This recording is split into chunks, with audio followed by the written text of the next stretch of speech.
Hello, everyone. Welcome to the 4th Annual Unity Awards presented by KC Mothers in Charge. I'm Kevin Holmes from KSHB 41.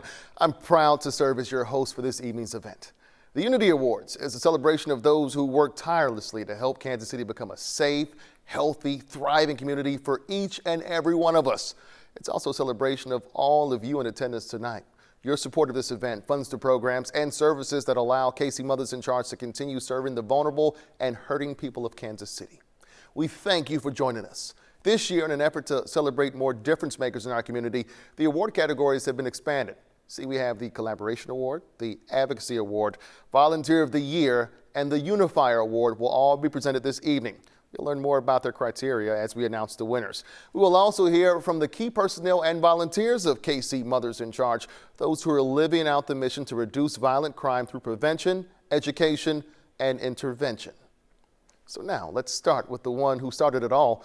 You see, 10 years ago, this remarkable woman was a mother standing alone at her son's homicide scene, unsure of what to do next. Today, she's still a grieving mother. However, she turned her pain into purpose, and she birthed a movement as the founder and program director of an organization that has served thousands of grieving families in Kansas City. Ladies and gentlemen, here's Rosalind Temple.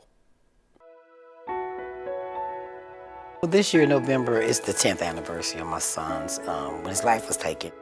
It's kind of hard. It's very hard, and it's just like, I don't know where time went. It just flew by. Sad, you know. I had a moment this morning. I miss my son. Because I try to ease by, come up on his birthday and come up on his anniversary, and I just think about 10 years, you know. It feels long. I feel alone a lot. 10 years I've been fighting for everyone else, you know. This wasn't something I woke up one day and said, oh, I'm gonna start Mothers in Charge, KC Mothers in Charge, on a grief process, on some pain, some deep pain. This is the deepest pain that I ever had in my life. Lost my mother, lost several people, but losing a child, you know.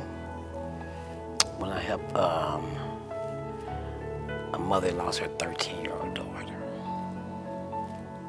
That was the tip of it all.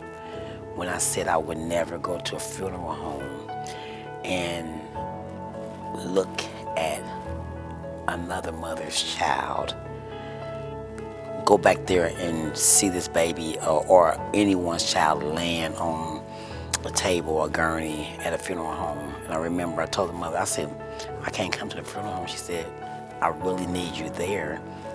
And I said, I can't. She said, just come and just sit outside. You don't have to come back there. I said, okay. I said, I'm gonna come, but I can't come back there. So I remember I got there and she said, please, I really need you to come back there. So remember, I said, okay. I remember walking back there with her, seeing this 13-year-old little girl laying on this table, no makeup, they didn't have nothing on her. She just was beautiful. And the funeral director told me they wouldn't have to put anything on her. I knew right then she was an angel. So that just took me to a whole nother level. Then from there, did another time when it was a 17-year-old. And I was at the funeral home with the family viewing, and Pee-wee, I felt Pee-wee just hug me. I never felt the chill. I knew it was him. I knew right then I was doing the right thing. For the first 2.5 years when Pee-wee was murdered, I counseled him for 2.5 years every Friday at 1 o'clock. I needed to talk.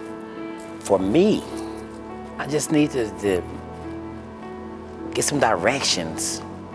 So it's very, very important for the mental health to happen. And it's still important for me to go back to renew my mind with proper counseling. It's very important. We got that mother wit, and we always want to take care of the people around us.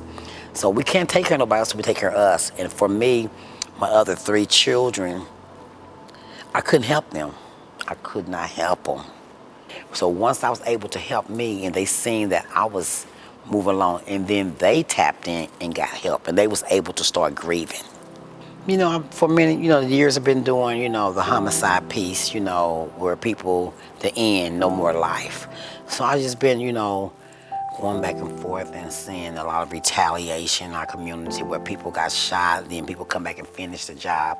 So I know for a few years I've been following numbers and stuff. So last year I think we had over 600 non-fatal shootings. The year before, quite about the same numbers. So I figured, let's help them. Let's do a support group where people don't die non-fatal. And then maybe have some counseling follow along with that, same as the hope and healing, the fatal. So I launched off Survivors Will Heal on July the 2nd. So if we can get that going when they get shot and don't die, and get them some help and have a support group where they can come and talk. That mental health piece, back to that. Process and talking and get around other people that have the same thing that has happened to, and bring in some support where people have been shot, and how did they revamp their life? How did they restart over? What did they do to get out of that, to be able to start living what's normal again? One thing I remember, the last day I talked to my son, when I went to see him, he told me, "Mama, I love you." He told me, "Don't worry about my other kids." He told me he was so proud of me, but changed my life. If I had one more thing, anytime with him, I would have told him.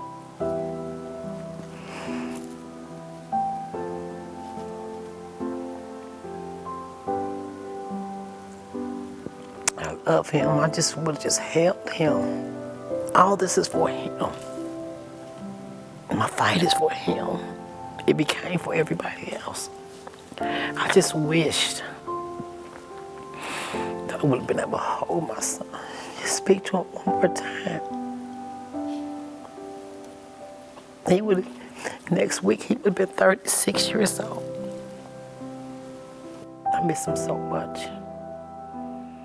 He didn't deserve to die.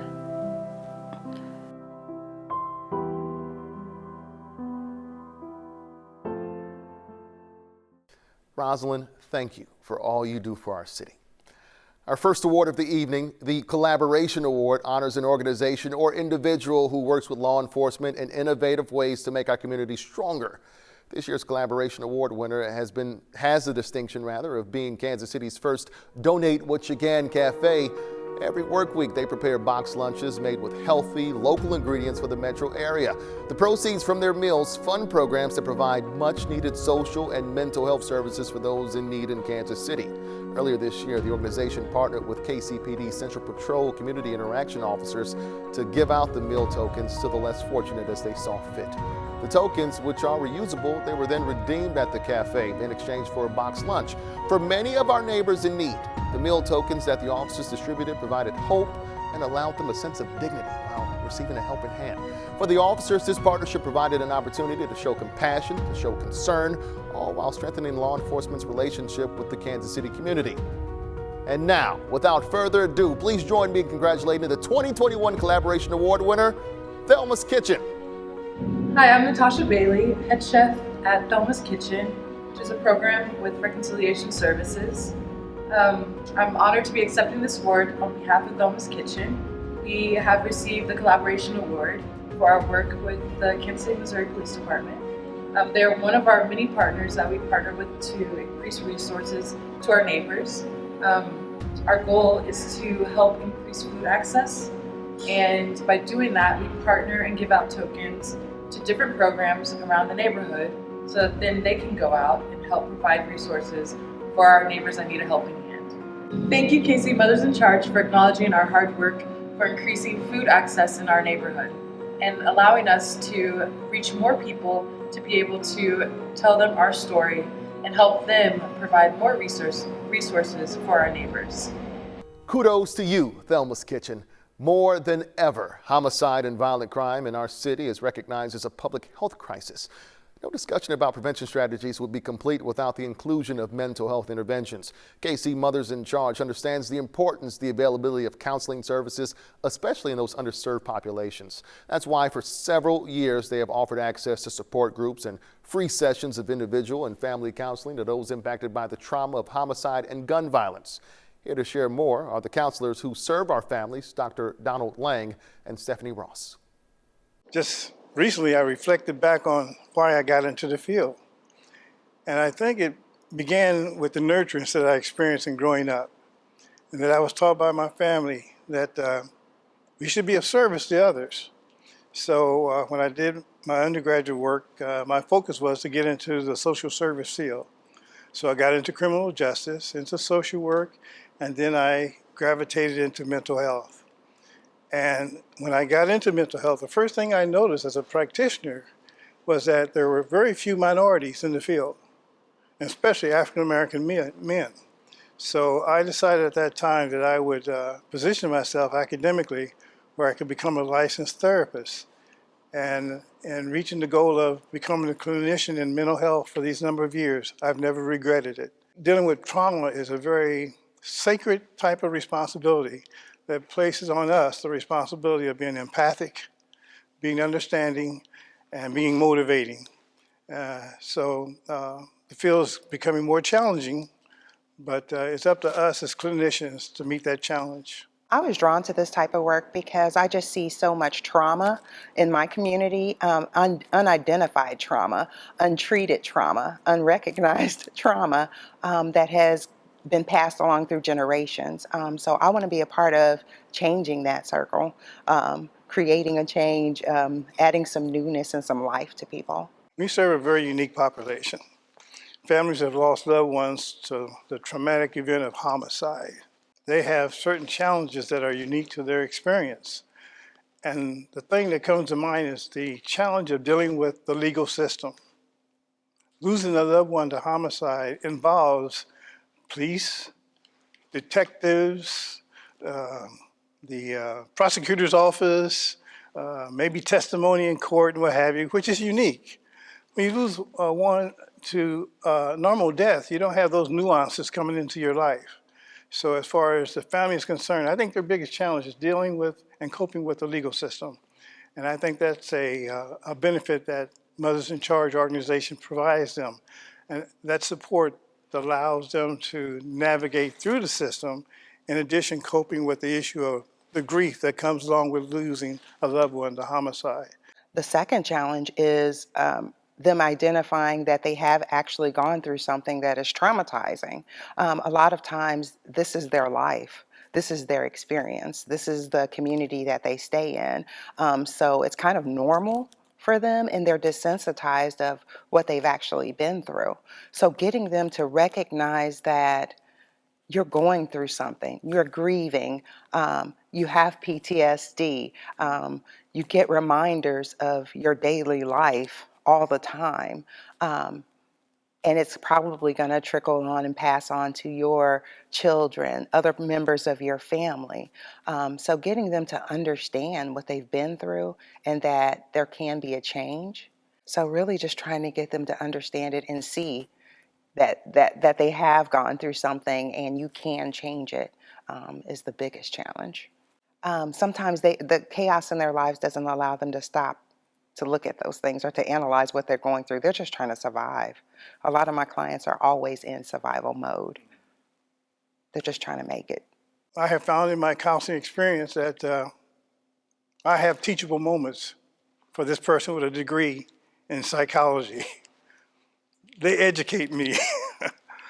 I can remember this one family, I was sharing with them the stage model of grief. You know, there's one typical model that's used universally.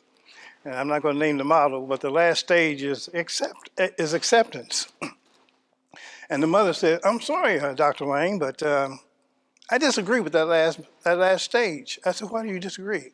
"I will never accept the loss of my loved one to a homicide. So as you go about your process with us, you got to revise that last stage. Understanding. Understanding. What has happened to me? In your process, you're bringing understanding to their experience." My colleague was talking about kind of speaking their language and meeting them where they're at. I love that part. I grew up in this community.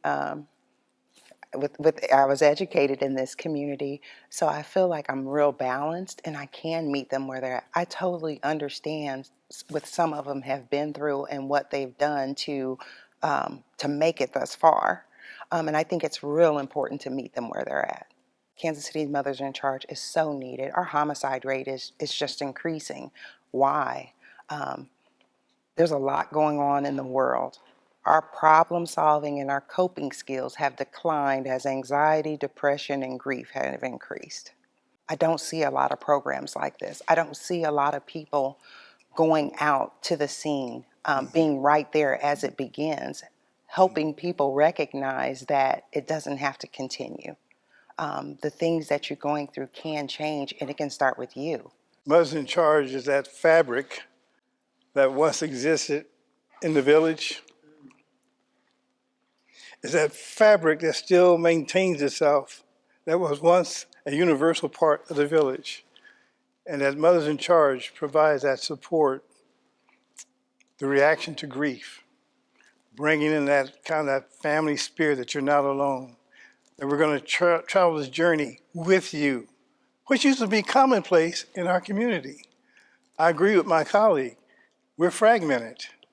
Until we get that fabric of a village to get back together again, then the problems in our community are going to increase.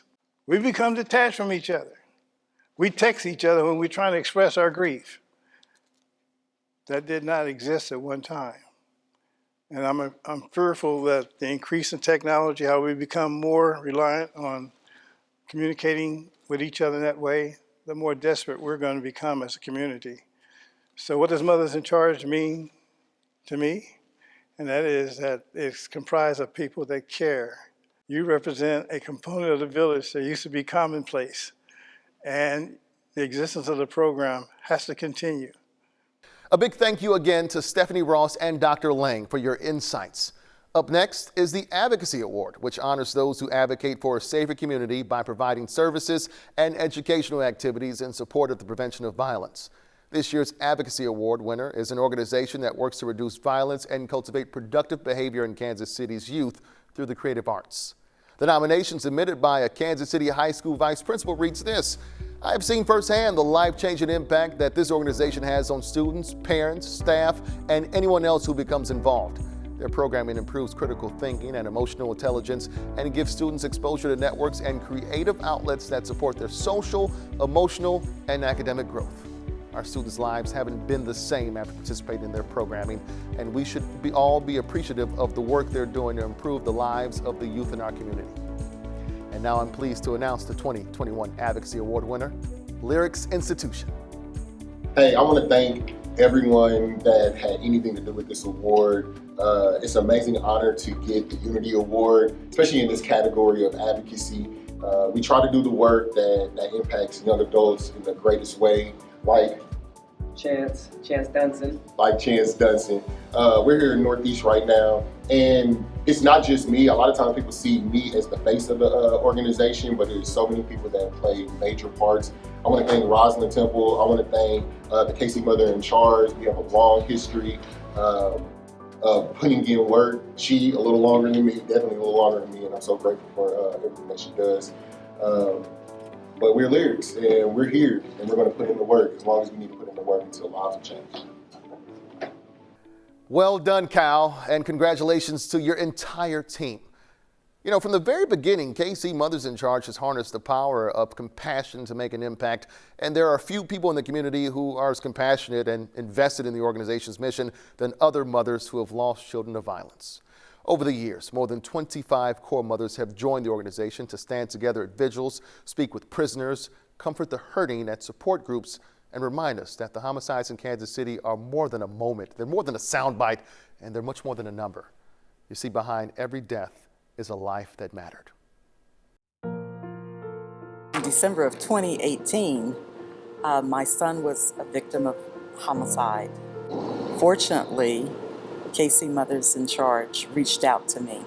They came to my home. They called first, came to my home, and brought a meal. And that touched my heart. And it took a while for me to decide to join the Hope and Healing. But after I had, gotten myself together for a few months, I decided to become a part. And once I did that, I've been there ever since. I lost my 17-year-old son in 2009, and there was just no one there for me.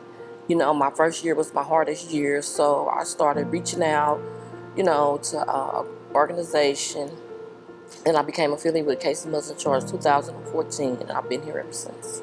I became acquainted with KC Mothers in Charge the night of my son's murder. Miss Roslyn was one of the first people she was there on the scene to greet me, and after that, she had reached out, giving me her information, and her and Miss Latrice they constantly reached out to me and supported me through the beginning process and thereafter. The organization's services helped me. The counseling was very beneficial. I was able to speak about my son's homicide without being judged, how I was feeling. So that was a comfort zone. And the Hope and Healing, being around other people that understood what I was going through and to be able to help them as well. What led me to become a core mother is watching those that were involved and knowing that they were being effective in the community, not with just each other, but to the community. And I wanted to be a part of that. What led me to become a core mother is just I wanted to help another mother, because I have been through, I think this is the worst thing that could ever happen. So I want to be a service to another family, another mother, to help a mother just to get along. Sometimes we just in this minute by minute. The hardest part of being a core mother is watching the devastation every day go on in our community. The killing that just keep going on and on. It's just like it never ends. That means that's another family that's hurt, that's another loved one that's lost. That's the devastating part. It just continues to happen. Even as we're helping other mothers through it, every time it happens, we relive what has happened to our loved ones. So I think that's the hardest part, just not being able to put a stop to it. I work closely with the families and the clients, setting up counseling, making sure the volunteers can come in and do those weekly phone calls. We call all the way as far as back as 2009 to current. Those are families that's still seeking for something, because as a mother have lost a child, what is our normal? Our normal is different every day. So we're trying to just figure out how can we keep supporting those families. So those phone calls are very important. I interact with the volunteers, the core mothers. We schedule events. It's a realm of things that we do at KC Mothers in Charge. I can tell you one thing, no day is ever the same. The mission has to continue. And so that you just continue the faith and you do what you have to do, because there's a need. So in knowing that there's a need, you try to meet that need the best way you can. We're all vaccinated. So we're going, by that protection in our outreach to people. One of the most gratifying moments, I think, being as a core mother has been knowing that I'm fulfilling the purpose that I was called to fulfill. Being able to be there, and just the family that I've gained as a core mother through a tragedy. I've gained a family. I think the most gratifying aspect of being a core mother is when we have the Hope and Healing sessions and the mothers come out and maybe they're fresh and new with their experience, and seeing what reaching out to them, how it impacts them. They come in with tears, but they leave with a smile, because we make sure that we touch, whatever concern that they have at that time. The most gratifying thing to me is getting more mothers to become core mothers, getting more women to come aboard and do the work with us. Helping us stay strong so we can lift them up, so they can keep us lifted up. Just getting more women involved, and also getting more people in counseling.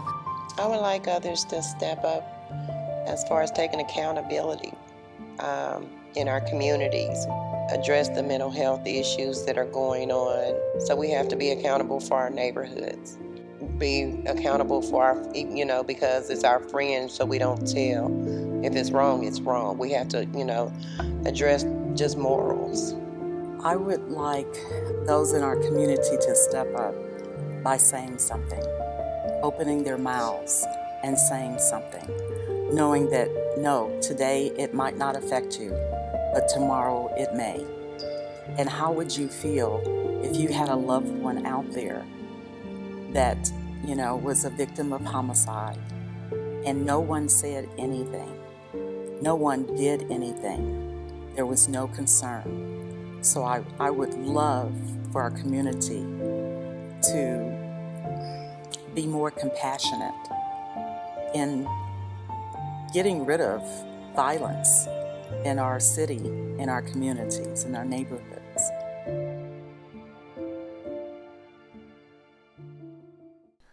Like our core mothers, the KC Mothers in Charge Volunteer of the Year demonstrates a dedication to the organization's mission and vision and uses talent and resources to make KC Mothers in Charge a stronger, more impactful organization. This year's Volunteer of the Year award will actually go to 3 women who have made consistent donations of time, talent, and treasure for the past several years. They place phone calls to the families of homicide victims. They assist with monthly support groups. They participate in community awareness events. Oh boy, what don't they do? And according to the staff at KC Mothers in Charge, they're always finding ways to reschedule their lives to support our events and provide anything that we need. Congratulations to Barb Shelley, Janice Stallings, and Peggy Zimmer, the 2021 Volunteers of the Year. I'd like to thank Mothers in Charge for the work that they do for victims of gun violence, and I'm very honored to be chosen as one of the volunteers this year. And I'd like to thank Latrice and Roslyn and Bridget and everyone who's been involved with the staff. I started working with various organizations to combat gun violence a number of years ago. When I discovered Mothers in Charge, I really felt that what they do is extremely valuable on a personal level, and it really attracted me. I thoroughly enjoy my volunteer work with Mothers in Charge, and it's really important to me to connect on a personal level with the people that have been affected by the gun violence. So I want to thank Mothers in Charge for giving me this opportunity. Thank you very much, Latrice, for nominating me for Volunteer of the Year. It's an honor to work with KC Mothers in Charge. Ms. Roz and Ms. Latrice and all the other staff inspire me every time I come in. The clients inspire me every time I come in, as they show so much courage in the face of their hardships and losses. And I can't imagine not being part of the KCMIC family. It's been a real blessing to me. Thank you. Thank you so much. I am very honored to receive this recognition, but even more honored to be a part of KC Mothers in Charge. One of the things I do as a volunteer is to call parents and grandparents and other people affected by violence and let them know that we're thinking about them and their loved ones. And I think we all know that it's hard to get anyone to pick up their phones these days. And yet when I call from KC Mothers in Charge, people do pick up, and we have genuine conversations, and they always let me know how grateful they are that we haven't forgotten them. We haven't stopped the violence in Kansas City, but we can never accept it or forget its victims. I see KC Mothers in Charge as a ray of light, and it's such a privilege to work with Rosalind Temple and her amazing staff and her core mothers and the other volunteers. So thank you again so very much. Again, congratulations, ladies. And now the final presentation of the evening, the Unifier Award. The Unifier Award understands that a safe, thriving community is everyone's responsibility, and it works to support collaboration, diversity, and outreach to create a stronger Kansas City for all. The This year's honoree serves as the president of the Concerned Clergy Coalition of Greater Kansas City and is the founder and co-pastor of Heaven Sent Outreach Ministries with her husband. Over the years, she has been a champion for equity in education and youth issues. Even in 2017, she participated in the Great Schools Visits, an initiative by faith leaders to focus on improving education in Kansas City, and also played a role in helping to shape School Smart KC. It's a nonprofit organization devoted to improving academic achievement among public school students in the city. In 2019, she was instrumental in launching Lights On KC, a pilot program that aims to get young people off of the streets and engage in positive, safe opportunities. Tonight, she can add to her long list of accolades, winner of the 2021 Unifier Award. Everyone, Pastor Cassandra Wainwright. Oh, wow, I am just really humbled and honored to be the recipient of the 2021 Unifier Award. I want to thank Mothers in Charge, Rosalind Temple, and that entire team, the board of directors, and your staff and volunteers for the work that you do in our community to bring comfort and peace and strengthen families who have been impacted by violence. I thank you personally for this Unifier Award. And as I said, I'm humbled to be the recipient of it, because when I look at the state and the condition of our city, being able to rally community leaders and organizations together, that we all have the same end goal in mind, and that is that we want to make a difference. We want to strengthen our communities. We want to build bridges of exchange. We want to have a stronger and united community, but we have to be a community that is willing to come together. Part of the work that we do in South Kansas City with the Hickman Mills Community Alliance, which I am a board member, we partner with other organizations and churches to address violence in Kansas City. And so one of those is a partnership and a collaboration that we have with Pastor Dennis Lester. And so when we first started collaborating, he lifted up the 4 C's. And those 4 C's for us, as we have embraced them, we have adopted them, and I share them in almost every setting that I work with now, is his 4 C's are that we don't compete, we don't compare, we don't complain, and we don't care who gets the credit. We are doing a great work in our city all throughout. But if we can adopt those 4 C's and be able to come together and recognize that we are a people that can be united, although we may not always agree. We may not always have the same methodology in how we accomplish the work that we do, but nothing will be impossible to us as a community. And so again, I want to thank Mothers in Charge for considering and choosing me for this year's award recipient. I am so very grateful to be able to stand on behalf of our community, on behalf of our God, on behalf of the organizations that I work with and that I'm affiliated with, to be seen this year as a unifier in Kansas City. God bless you all, and thank you again. Hi, everyone. My name is Bridget Locke, and I serve as the Managing Director for KC Mothers in Charge. Before this evening draws to a close, on behalf of the staff and Board of Directors, I want to extend our heartfelt appreciation to tonight's gold, silver, and bronze sponsors who made this event possible. Thanks as well to all of our ticket holders viewing this event. We are forever grateful for your support, because your investment helps fund our programs and services and also gives us an opportunity to shine a light on the best of Kansas City. I want to encourage all of you out there to keep volunteering and to keep giving. Your contributions of time and monetary support make all the difference in the work that we do. Please visit kcmothersincharge.org/take action to learn more about the ways that you can partner with us. And I want to encourage each of you to keep believing that the best is yet to come for our city. If we stand together and remain accountable, anything is possible. We can create a community that is safe for all, where families are empowered and supported. Thank you. Bridget, thank you.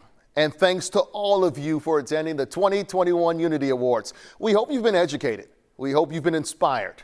And we hope to see you in person next year for the 5th annual celebration.